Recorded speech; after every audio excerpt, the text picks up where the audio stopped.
la primera vez que fue Bardeen a recibir el premio Nobel por el transistor, le preguntó al rey de Suecia que por qué no había traído a su hijo.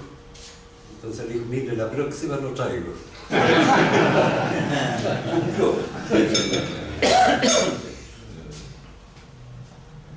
Bueno, después un estudiante inglés en 1962 se tomó esto bastante en serio. Técnicamente un poco complicado, pero cuando uno tiene un estado cuántico, ese estado cuántico tiene asociado una fase, y es decir que aquí tengo dos superconductores separados por un aislador. Y lo que él predijo fue una cosa inconcebible, de que en esta situación se iba a producir una corriente sin voltaje. Entonces, esta corriente sin voltaje la habían encontrado los físicos teóricos antes, y como eran gente razonable decían esto no puede ser, y trataban de explicar por qué, dónde se habían equivocado. Y la gente había medido esto y también decían no puede ser una corriente sin voltaje, así que debe hacer algún cortocircuito por ahí. Solamente cuando él predijo que esto iba a pasar, lo tomaron en serio. Él tenía 19 años y recibió el premio Nobel por el trabajo que hizo a los 19 años. Nunca más hizo nada. ¿Vivió la renta? No, porque no, si es profesor en Cambridge, pero lo que pasa es que si uno hace algo, un trabajo de premio Nobel a los 19, todo el mundo va a estar pendiente que es el segundo trabajo.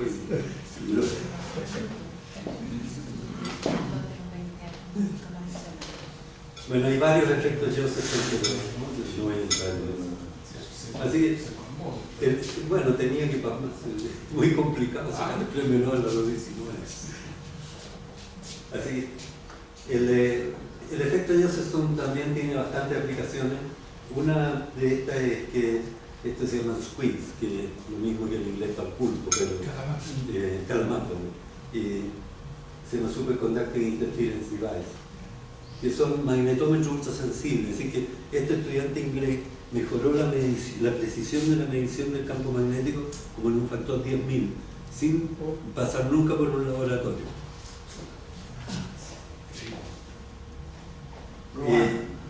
Probando. Pensando. Sí, pensando. Bueno, esto permitió definir de manera bien exacta el volt y un valor más preciso para la carga del electrón, que es un problema importante en metrología. Permite detectar radiación infrarroja en astronomía también. Entonces déjenme hablar un poco de la escala de temperatura. En general, superconductividad se asocia con temperatura baja. Desde el descubrimiento por Cameron-Mons, que fue, como le decía, 270 grados bajo cero. Así que una escala aquí de temperatura, aquí tenemos el cero absoluto, menos 273,16. Actualmente se llega hasta 10 millonésimos del cero absoluto. Esa es la temperatura mínima. Es decir, de los 4 grados se bajó muchísimo, hasta 10 millonésimos del grado Kelvin. A 4,2 entonces se licúa el último gas, el helio. El oxígeno se licúa a 90, es decir que el aire se vuelve líquido a 90. Y bueno, aquí el hielo a 0, tenemos la región aquí del agua líquida, después el vapor de agua. Y si me concentro en esta parte de la escala, de aquí, de 0 a 100 nomás, hasta menos 173, hasta por aquí. Entonces tengo varios hitos. Ahí está se licúa el helio. Aquí lo que les decía, se congela el hidrógeno a 14, se licúa el hidrógeno a 20, se congela el hidrógeno a 54, perdón, se congela el nitrógeno a 63, aquí se licúa el nitrógeno a 77. Eso es, digamos, bastante accesible. El nitrógeno líquido, una de las maneras de definir si un país desarrollado es si el litro de nitrógeno líquido cuesta menos o más que el de benzina.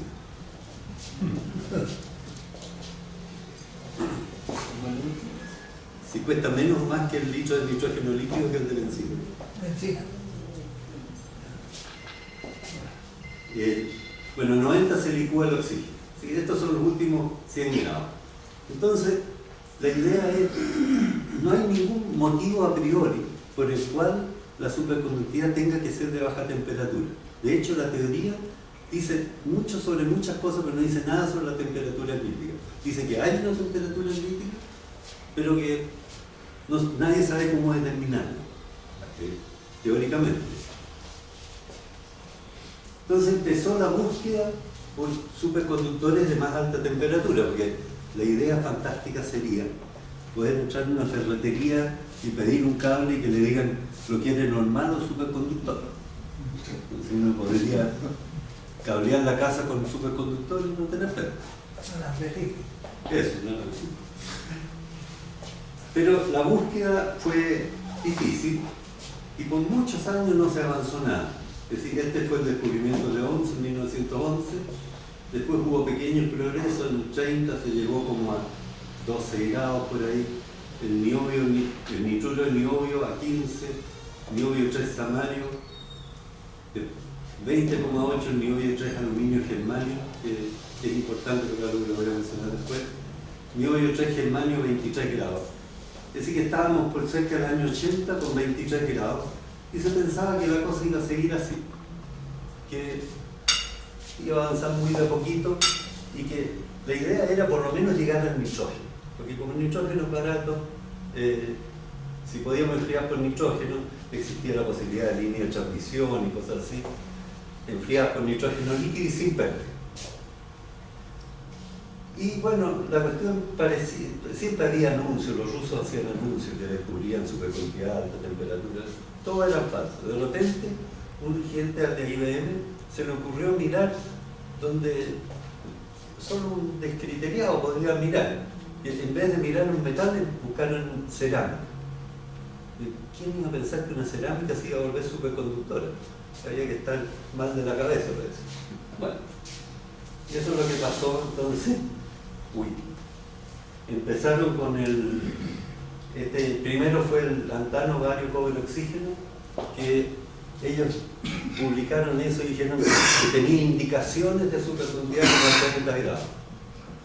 No les creyeron mucho, pero como al mes todos los laboratorios del mundo estaban haciendo ese compuesto y era cierto.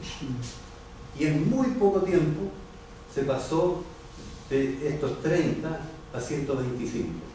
El nitrógeno hierve ahí, es decir que todos estos están por encima del nitrógeno, así que ya permiten la posibilidad de aplicaciones prácticas. Pero el problema es hacer un alambre confiable, porque es una cerámica. No es fácil hacer un alambre de cerámica. Supongo que es obvio eso. Esta curva me gusta mucho porque fue uno de los primeros. Este es un compuesto que se vuelve superconductor a 90 grados, es decir, como 20 grados encima del punto de ebullición del nitrógeno, es decir, fácil de llegar. Es una cerámica de itrio, bario, cobre, oxígeno, se llama IBACO en nuestra jerga. Y bueno, tiene dos claves. El cobre es una clave, todos estos compuestos tienen cobre, tienen capas de cobre. Y la otra clave es que esto debiera ser oxígeno 7 para ser químicamente un compuesto. Es decir, que tiene una pequeña deficiencia de oxígeno. Y esa deficiencia de oxígeno es clave. Si no está esa deficiencia de oxígeno, no es superconductor, es aislado.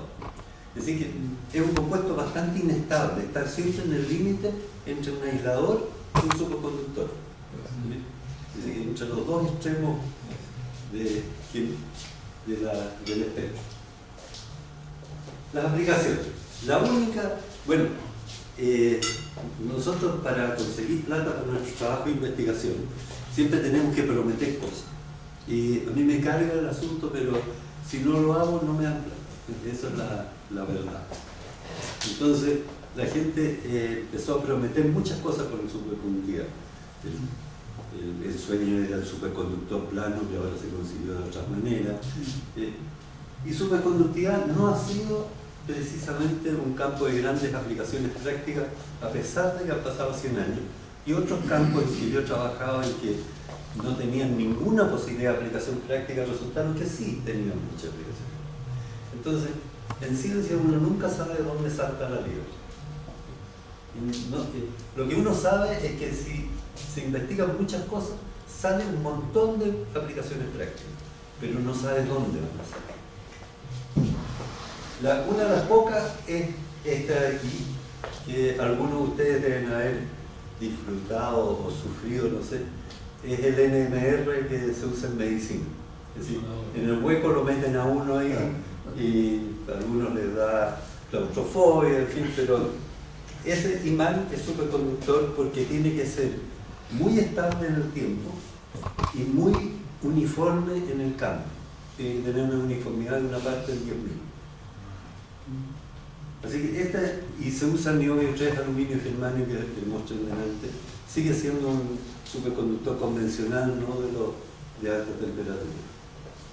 Resonancia magnética. Sí, la resonancia magnética, el NMR, resonancia magnética nuclear. Después se usa para levitar trenes, estos trenes de alta velocidad. Estos trenes es como muchos amigos míos que en vez de andar rápido vuelan bajo. Estos vuelan así bajito y están suspendidos, están levitados por un campo magnético que es con un imán superconductor. Y después tienen otras aplicaciones prácticas como en transformadores, en limitadores de corriente y sobre todo en motores y generadores. Pues el problema es que a veces hay que generar corriente en lugares en que los puentes son muy angostos. Entonces hay dos posibilidades: de llevar el generador desarmado y armarlo ahí en la punta del cerro, que es bien incómodo, o hacerlo superconductor y que pase por el puente. Entonces en esos casos se ha optado por esta tecnología. Es decir, que hay motores y generadores superconductores que no son muy corrientes. La posibilidad de tener una línea de transmisión superconductora, esa es complicada, porque no es que técnicamente no sea posible, pero desde el punto de vista estratégico no es defendible. Es decir que, por ejemplo, imaginen de Aysén hasta acá una línea de nitrógeno líquido muy vulnerable a fallas y muy vulnerable a ataques terroristas o militares de otro país. Es decir, que desde el punto